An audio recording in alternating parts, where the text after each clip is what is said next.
a joyful environment for kids, for teachers, and also for each of you, because we know that learning is supposed to be fun. We wanted to make sure that our classrooms were really rigorous. We want teachers and kids to be having thoughtful conversations. We want to create an environment where kids can be critical and push back and be curious. And we also want to make sure that all of our young people, by the time they leave us in 8th grade, are competitive and they're able to position themselves in ways that will meet their dreams, right? For example, if they want to go to a magnet school, if they want to pursue trades, if they want to pursue post-secondary education, we know that we have a responsibility to make sure kids are prepared for those environments. And so, I would say those are all things that most schools set out and commit to do, as well as being a safe environment for kids. But what we're doing, we think, are those things and so much more, which is one reason why I joined this organization and so many of our staff have decided to join us. Next slide, please, Roger. So in addition to the things that I just mentioned, we are really charged with creating something what we consider very special, very different and unique, and particularly important for a time like this, in a time where we're experiencing a lot of political tension and divide. We believe that we have a real responsibility and opportunity to teach kids across difference in an integrated environment how to work with one another, how to work through conflict, how to challenge one another with care. Next slide, please, Roger. So we want to share here a couple of things that make us really, really unique. So the three, what we consider our pillars at Hebrew Public are: one, we're diverse by design, meaning that we have intentionally created a diverse environment for kids to learn across difference. As in our name, we are very committed to modern Hebrew instruction. So our students receive Hebrew every single day right now, and it is one of the highlights of most of all of our days. And then the third is global citizenship. And so here you see a picture of our students with Olam. Olam is our value set, and in English it means world.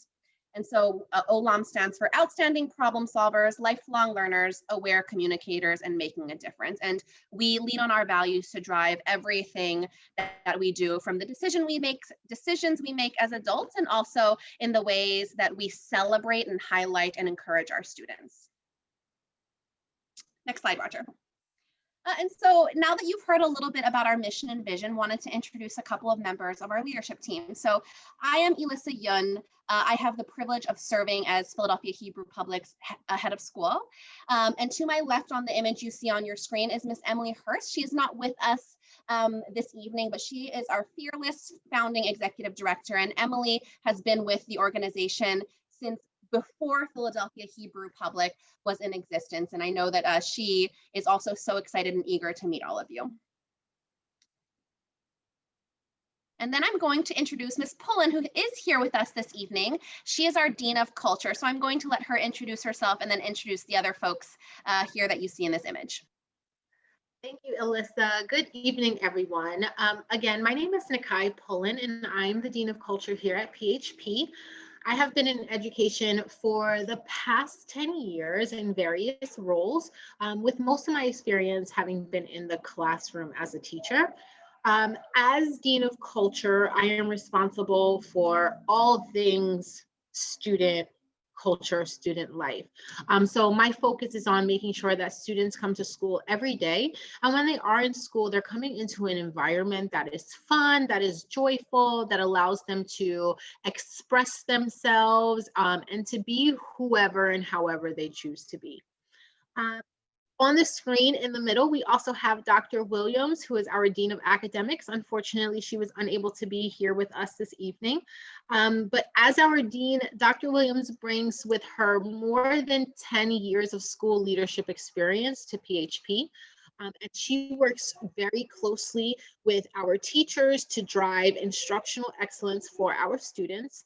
She is also the head of our English Language Learners program. And I so wish you could have met her this evening as well. I also want to introduce Miss Madison Gould. Go ahead, Miss Gould. Hi, everybody. I'm the Director of Operations, like I mentioned before. And so in my role, I oversee all aspects of the school that are non-instructional, not culture. So I manage our facility, I manage student enrollment, I manage technology. And one of the joys of my job, of my role here, is that I get to interact a lot with families, because our operations team is sort of the first stop for families. We manage customer service and reception at the school, and really grateful for the strong relationships that we're able to create and partnerships that we have with our families. So I'm the person you'll probably hear the most from throughout the enrollment process, from application to lottery and registration. I'm really looking forward to meeting all of you. Speaking of a wonderful team, we are also really proud of our teachers. We consider ourselves a founding team, even though we're in year 2. A lot of our staff, like Elissa mentioned, have been with us since year 1, some folks since before year 1, but everybody here is a founder, because we're really building our school together. Our staff started out as 21. This year we are 32, small and mighty. But one of the things about being small and growing steadily is that we really get to work to find the most exceptional people to work with our students. We, like Elissa mentioned, our values, they're core to everything we do. And so the folks you see here, even though they're a little fuzzy and at a distance, these folks are exceptionally committed to our values and to the experience of our students. Our staff represents a diversity in terms of backgrounds, in terms of experience, in terms of where they come from throughout the country. And that really, we think, brings something special to our school and reflects what our commitment is to the world at large. What you can see here in this photo of our staff is actually the top of what you're looking at in this building of a map of our school. So one of the things we love is that we're tucked away.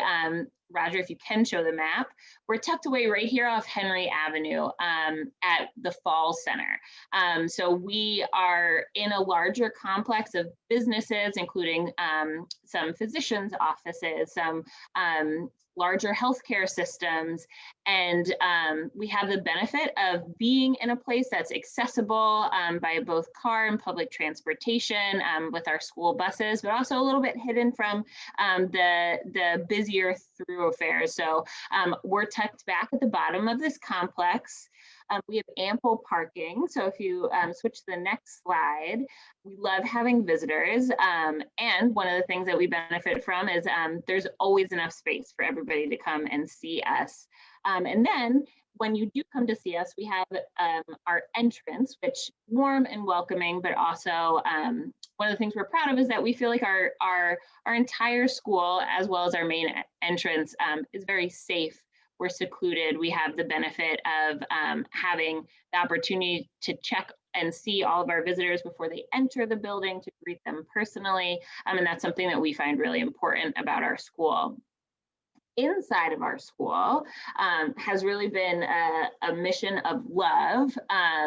We have gotten to really design our building from the ground up. So what you see here on the left is sort of the raw space that we started out with when we first began to prepare for students, and that same space now as a corner of our classroom. We are working to and constantly striving for what we would consider a world-class facility, somewhere where all of our families and all of our students feel welcome, and they feel like learning is as important and as special as it is that school is a home away from home. So our classrooms here, you can see a model classroom. All of our classrooms have classroom libraries, word walls, classroom rugs, Hebrew language resources. So the goal is for them to feel warm and welcoming, engaging, and also spaces where our students can get really familiar and have a sense of self-determination inside that space. They know where things are. They know how to navigate the space. It looks a little different now inside of COVID times. On the next slide, you'll see what a typical classroom would look like. So inside of our COVID safety plan, we've had to adjust this classroom a little bit. We no longer gather communally on the rug, though we're really looking forward to when we can do that again safely. Our round tables have been swapped out for individual student desks. So we're taking COVID safety protocol very seriously here, and investing in making sure our classrooms are safe for students to learn in person. But we still are working to make sure it's an environment that although we have to be 6 feet from one another, we really feel like there's a sense of togetherness inside of our classrooms. At this point, I'm going to turn it over to Nikai to share a little bit about a day in the life of one of our students at PHP. Hi, everyone. Sorry, the Zoom is just always getting to me. Okay, so, excuse me. At PHP, we are leveraging an approach to learning and the school experience called responsive classroom. So a responsive classroom is an approach to teaching based on the belief that integrating academic and social and emotional skills creates an environment where students can do their best learning. This includes principles like interactive modeling, where teachers are not only telling but showing students what to do, logical consequences. So, the student's action actually matches the consequences. If you draw on a wall, we're going to ask you to clean off the drawing off the wall. That makes sense. And structures like morning meeting and closing circle. All of our students will start their day circled up with their class to engage in a greeting, a share, activity, and a message. This time is safeguarded, happens every day to ensure that, one, we are consistently starting each day so students know what to anticipate, but also two, that we're able to start each day on a positive tone where we are building and strengthening our class community. Part of the responsive classroom model is that we also include quiet time every day. So this happens after students have lunch or recess and they transition back to their class. Quiet time is a 10-minute daily period where students get to decompress and reset. They're able to choose from a few options, and the goal is to restart their afternoon in a way that is calm and is grounded. Don't know if you've been on a recess yard before, but it gets a little intense. So being able to reset for their afternoon classes is essential for our students' success. Lastly, in the same way that students start their day in a circle, they also end their day in a circle with closing circle. The purpose of closing circle is to reflect on the learning that we've done throughout the day and to have students depart school with a sense of peace, accomplishment, and belonging. I also like to make sure that students have something to come home and say, hey, what'd you learn today? And they actually have a response that's like, not, I don't know. So morning meeting and closing circle is so important to us at a school that it really is foundational, happens every day. I'm going to give it back to Elissa so she could talk a little bit more about the day in the life of a student at PHP. Thanks, Ms. Pullen. And in my role as head of school, I have the privilege and honor of thinking through and designing an experience for students that are in line with our mission, our vision, and our values. And so Ms. Pullen talked about responsive classroom and circles. I will also say we use that same approach with our teachers. Everything we're doing with our kids, we want to make sure we're modeling and practicing ourselves so that we become more and more proficient. So I'm just going to start with a day in the life and with talking about Hebrew. So here you actually see an image of one of our wonderful Hebrew teachers teaching, and we use this model called the proficiency approach. And so what it means is that kids from start to finish engage in their Hebrew learning with 100% Hebrew. Very occasionally, you'll hear a teacher break in English to give a direction, but really the model tells us that when we provide an immersive experience for kids, they pick up that language like a sponge. And there are so many benefits of dual language learning outside of just language. So we think about skills like empathy and kids understanding what it might be like for folks who are learning another language. And so our Hebrew program in the younger ages is very much filled with singing and dancing, things that are active to get them excited about Hebrew. Another thing that I want to highlight for our students is that there's a really big focus on conversation. And so in traditional language programs, you might hear kind of learning the alphabet or learning sounds first. And while that is true, we want to make sure kids feel empowered and excited about Hebrew. And so in addition to learning the language and speaking and conversing, we make sure that we are teaching about culture. So in the same way that culture can be a motivator in other types of languages, we believe the same thing to be true about Hebrew. And so we do have opportunities for kids to learn about Israeli culture, knowing that Israel is a place where modern Hebrew is spoken. And so this is something our kids are really excited about learning. Going into February, we're going to be celebrating Tu B'Shvat, which is an Israeli holiday where we're celebrating trees. And so it's been really lovely to see kids be able to explore culture and community in a place outside of Philadelphia and the United States. The second thing I wanted to highlight, Roger, next slide, please, is math. So the math program and curriculum we use is called Eureka through Engage New York. Our math program is very, very focused on conceptual understanding, allowing students to really see the real world implications of math in each lesson. And so the way that we see it is kids are experiencing and engaging with math in their everyday life. And as adults, we're just not realizing it. And so we want to make sure that when we are teaching math, we experience that learning, acknowledge that learning, as well as engaging with really important concepts like math fluency, problem solving, and applying new concepts in new ways and in new challenging ways.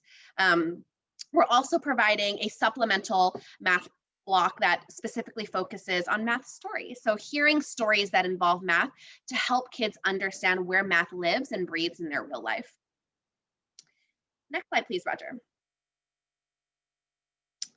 Addition to, our core content, academic content, which we'll get back to, we're also very, very proud to be offering specials. So especially in a climate where a number of schools unfortunately have had to cut specials, we are really leaning into that because in line with our value and commitment to global citizenship, we believe it is our duty to make sure that kids are exposed to creative outlets for movement and also in things like art. So here there are two images of our students in art class and physical education, where students will also get next year, as well as music. So we're adding a third special next year as we grow, which we're really excited about.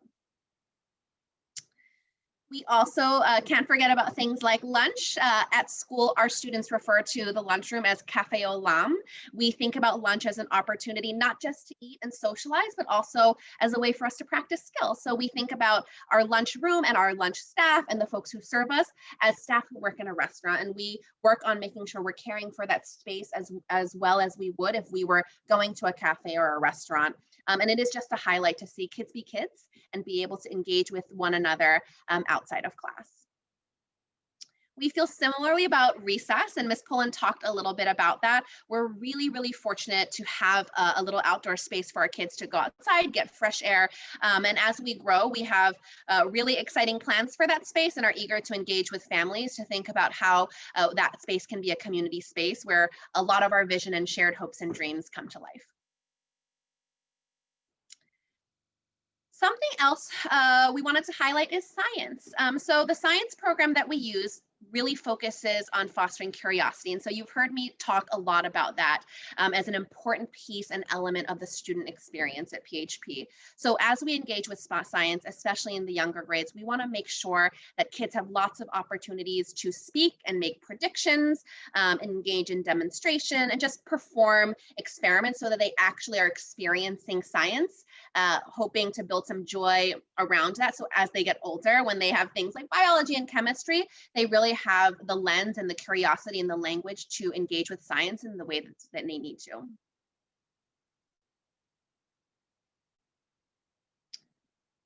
And then the last thing I'm going to close out in terms of the academic day with you is literacy.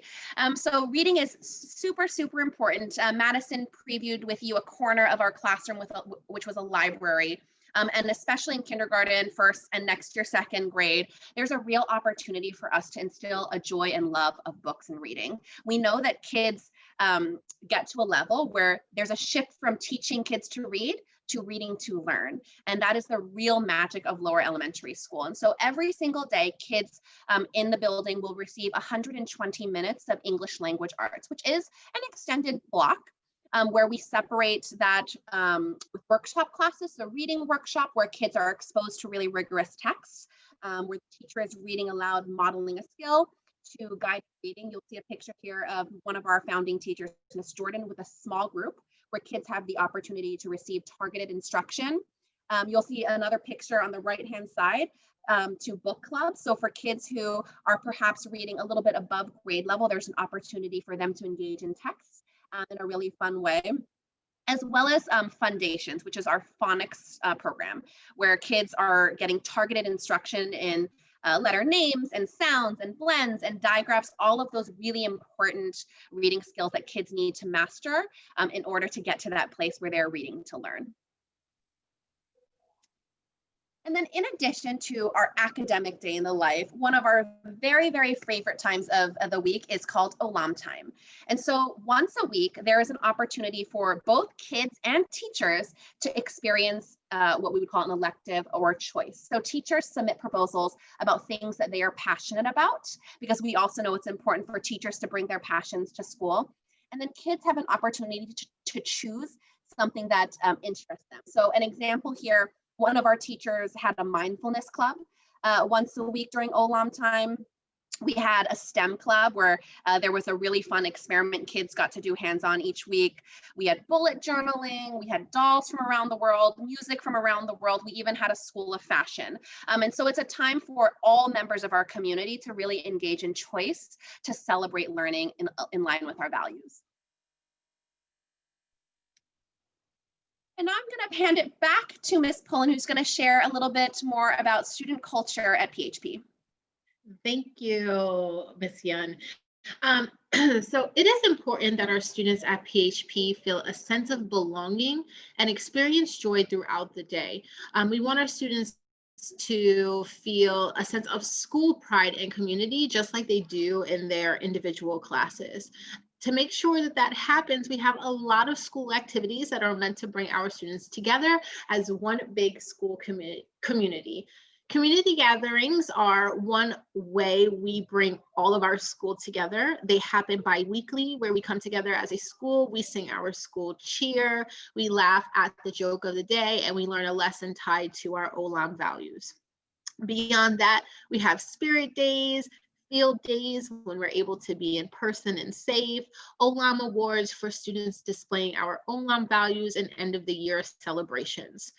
This past November, we participated in a mock election where students were able to elect their very first mascot, well, not very first, but very first new mascot, Trevor the Turtle. So we really do try to make sure that our students are not only learning those academic pieces, but are really enjoying school and also learning from the school community activities and events that we also hold. Next slide, please. We also love our families and provide many ways for families to get involved and communicate with our teachers and staff. We have students who travel from all across the city to get to our school. And we want to make sure that families are able to connect, not just with friends in classes, but with families that are in your community and that live nearby, so that we are able to foster genuine connections outside of school as well. In order to do that, we created something called neighborhood networks. We connect families who opt in and share their contact information with other families who are in the same area. The goal is that students and families can make connections outside of school. They can come together for play dates or can lean on each other for support if needed. We also use a platform called Parent Square, which is a one-stop shop for all family communication at PHP. Families are invited to make an account at the beginning of the school year and are connected to their students' teachers and classrooms. Parents can communicate directly with teachers and leaders through the platform, as well as receive text message, emails, or phone updates. We can sign up for field trips through Parent Square. Documents can be sent home electronically through Parent Square. It really is a one-stop shop, which makes it super easy for everyone to have a very clear and open line of communication. Our operations team is here for families and always available by phone at our main office number or by email at info@philadelphiahebrewpublic.org. We work super hard to make sure that we're responding to all emails within 24 hours. The foundation of our school and community is joy, and we celebrate the small and big moments every day. Events like Storybook Day, pictured here, bring joy to our students and our staff. We can't wait to be back together in person soon. But even in these remote times, there is so much to celebrate our students for. And so I really just want you to take a moment to take a look at some of our little friends. This is from last year, and it is so wild and lovely to see them as they're growing because they're not that small anymore. Thank you so much. I'm going to send it back to Ms. Yun for questions.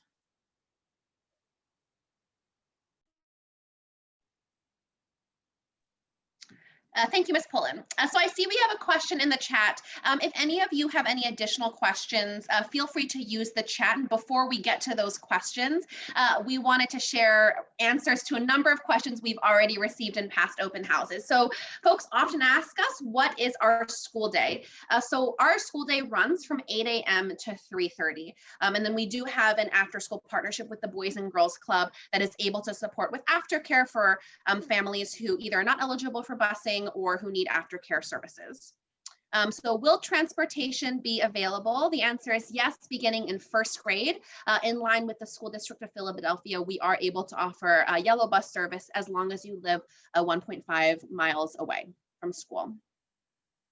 Another question we often get is how large are our classrooms or the size of them? Right now, on average, our classes are about 26 students, so that's what you can expect. And then the number one question we often get is, my child doesn't speak any Hebrew, is that okay or not okay? The answer is, it is absolutely okay. The majority of our staff, myself included, had limited exposure to Hebrew prior to joining. One of the joys of being part of our school community's student, family, or teacher is that many of us are learning Hebrew together.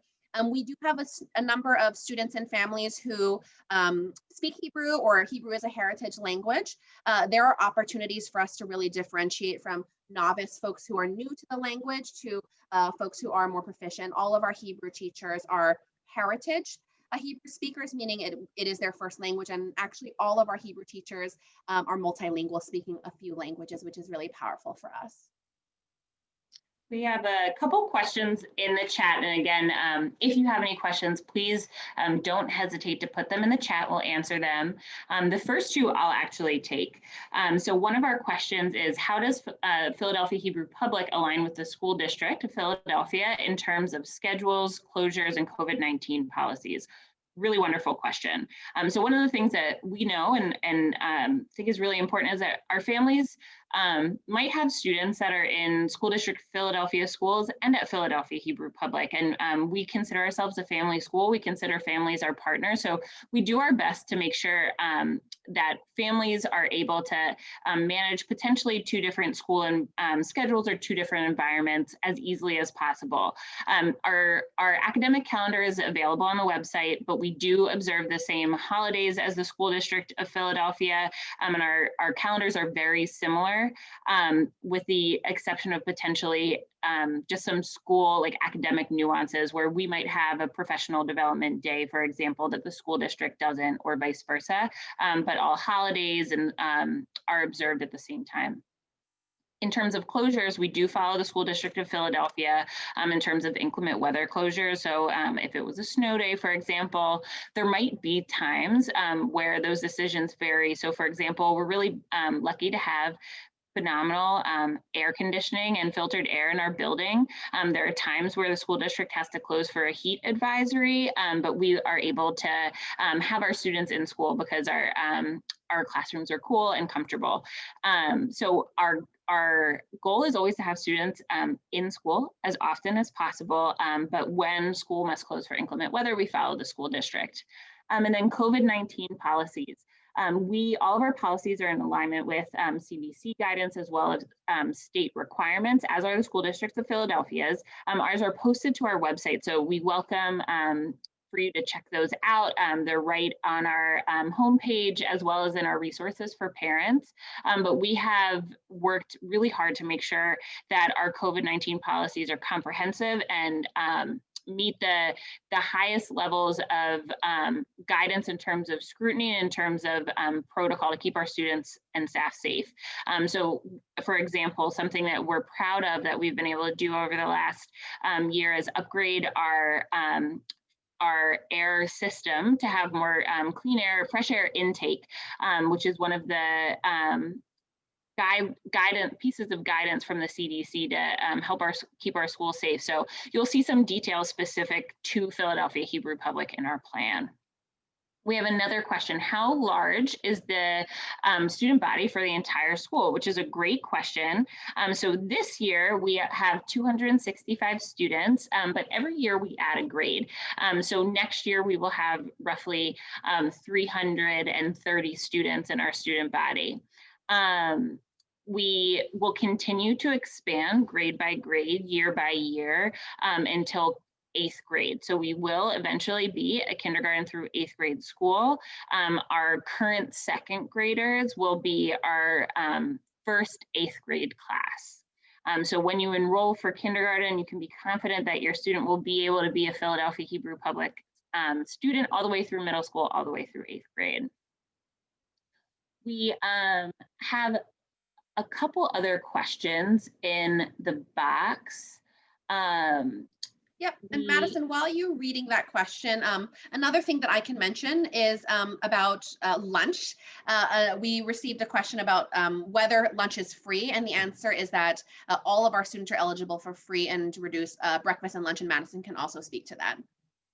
Yeah, so we are a community eligibility program school, which means that breakfast and lunch is available to all students, no cost, every day. We work with a company called Revolution Foods, our food management company. And what we really love is that our food is great. Our kids love it. Our staff eat it all the time. There's great variety. It's health focused. Whole nutrient ingredients. So Elissa mentioned learning in the cafeteria. Our kids love exploring new foods that they eat at breakfast and lunch, and it's something that we talk about, but it's also something we're really proud of. I think there's a question for you in here, Elissa, regarding our homework policy. Absolutely.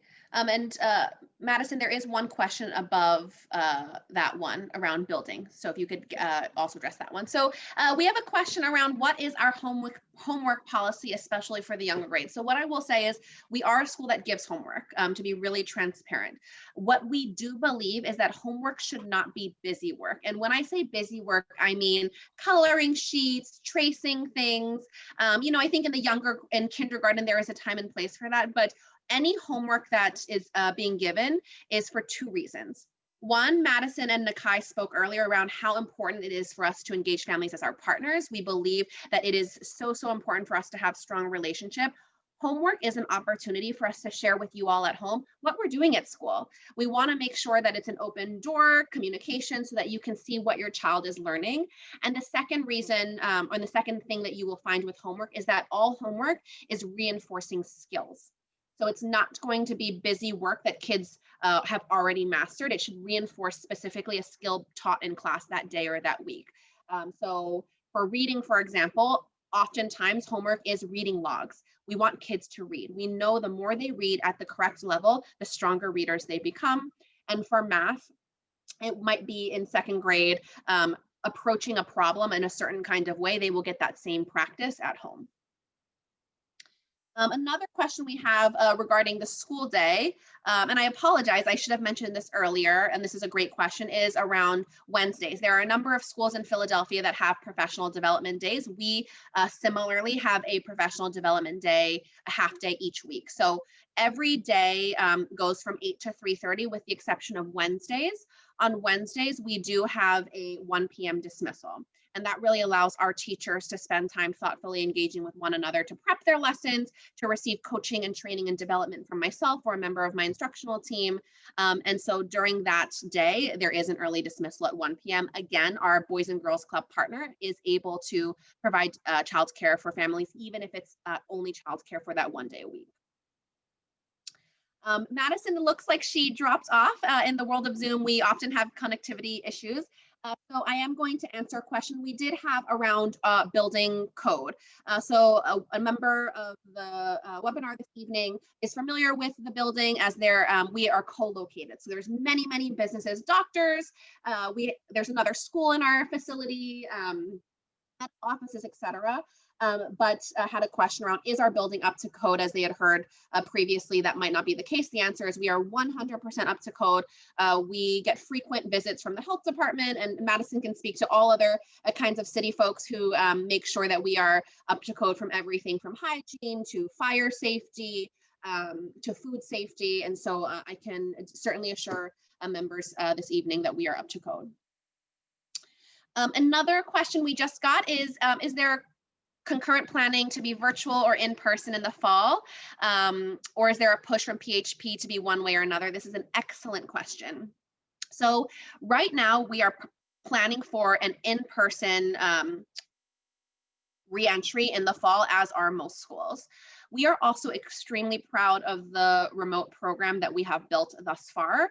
And the remote program that we've built to date was actually intentionally built so that it can exist in the fully remote setting and also in the hybrid setting, meaning some kids who choose to come back and some kids who choose to stay remote if, unfortunately, COVID, we don't see a significant improvement in terms of health numbers. But right now we are pushing for in-person. And so what I can share right now is our model is so flexible that if we were to say, if the city called us and said, we're opening tomorrow, we would be able to shift in person tomorrow. The model right now is that kids are either assigned to an AM cohort or a PM cohort. So regardless of whether families choose an in-person model, if and when we are able to reopen, or to stay fully remote, all students will have access to their teacher live for half of a day.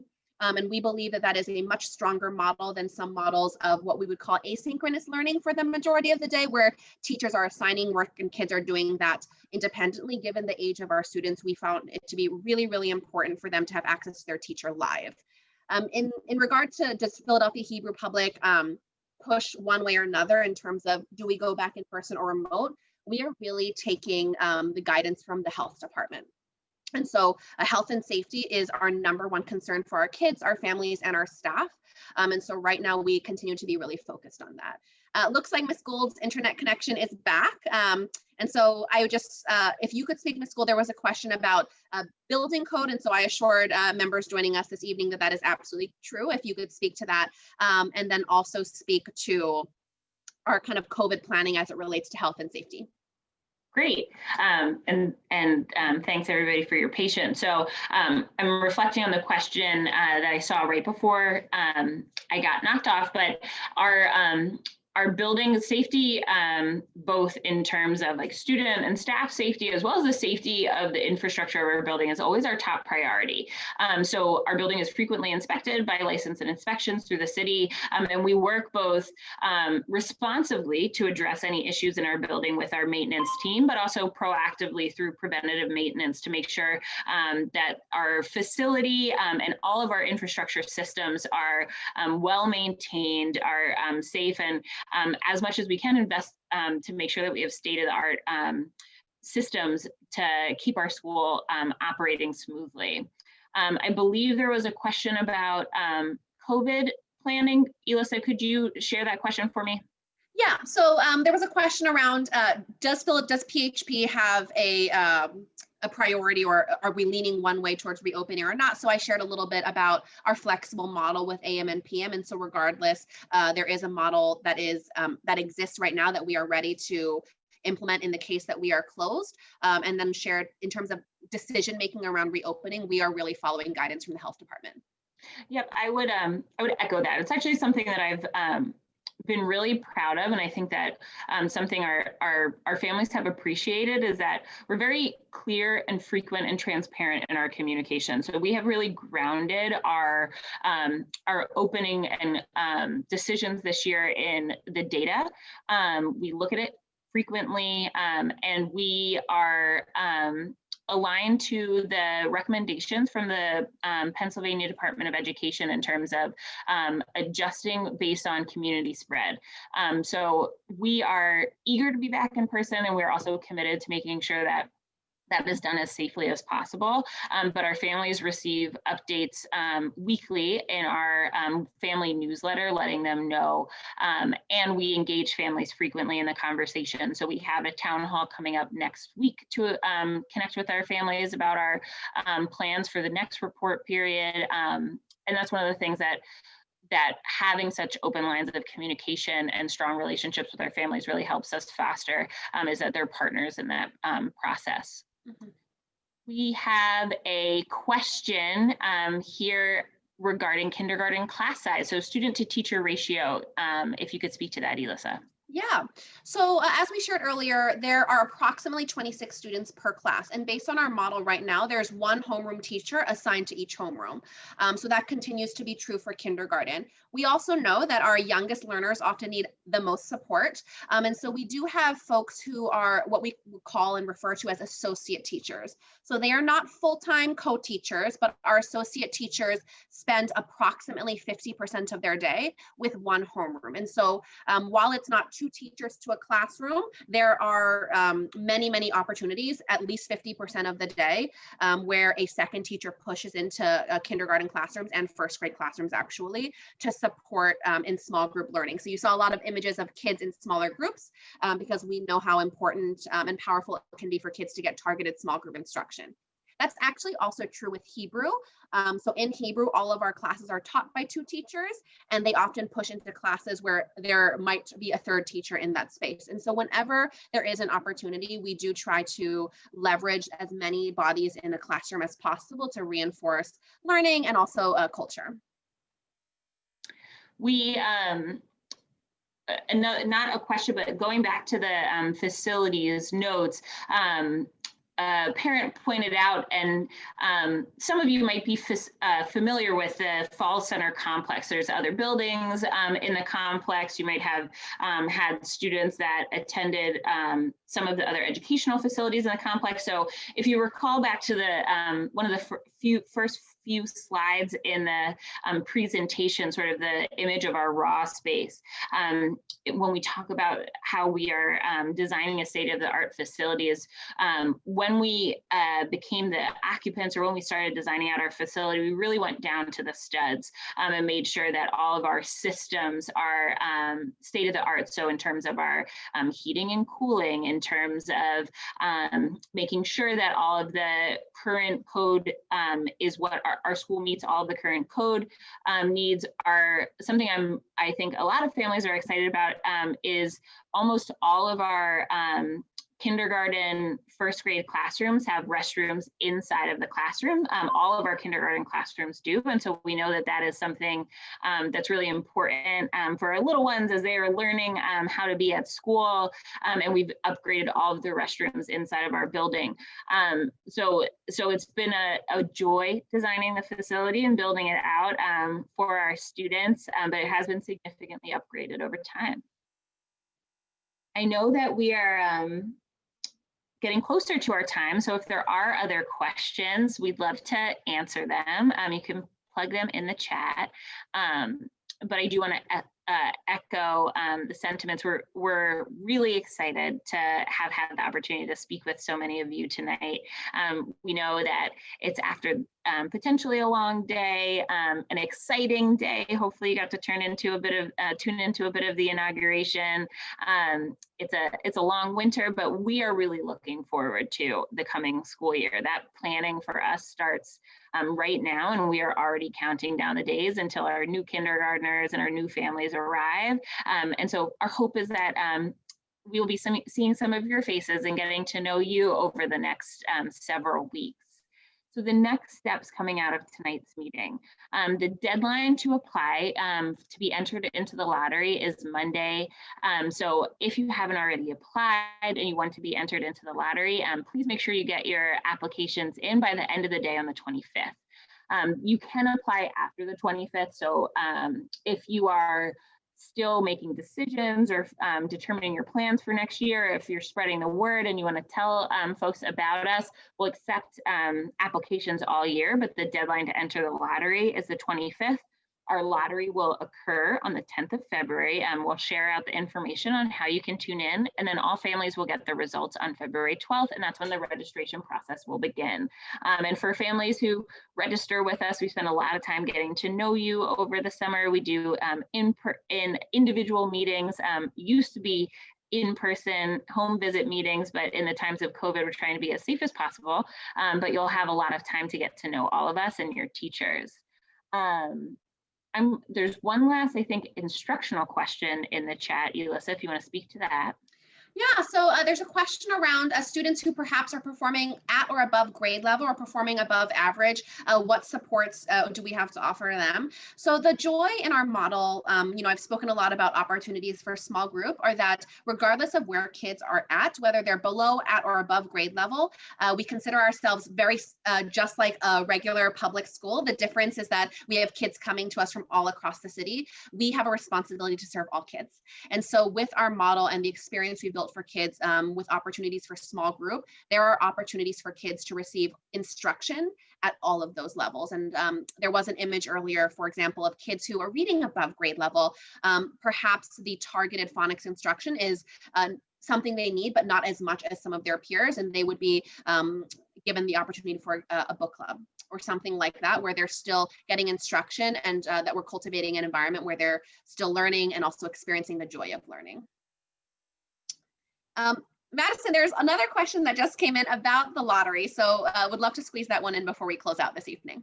Certainly. So great question about lottery logistics. So we, Philadelphia Hebrew Public participates in Apply Philly Charter. So if you have applied, you have already submitted your application at Apply Philly Charter. And if you haven't already, you can go to applyphillycharter.com to submit your application to us.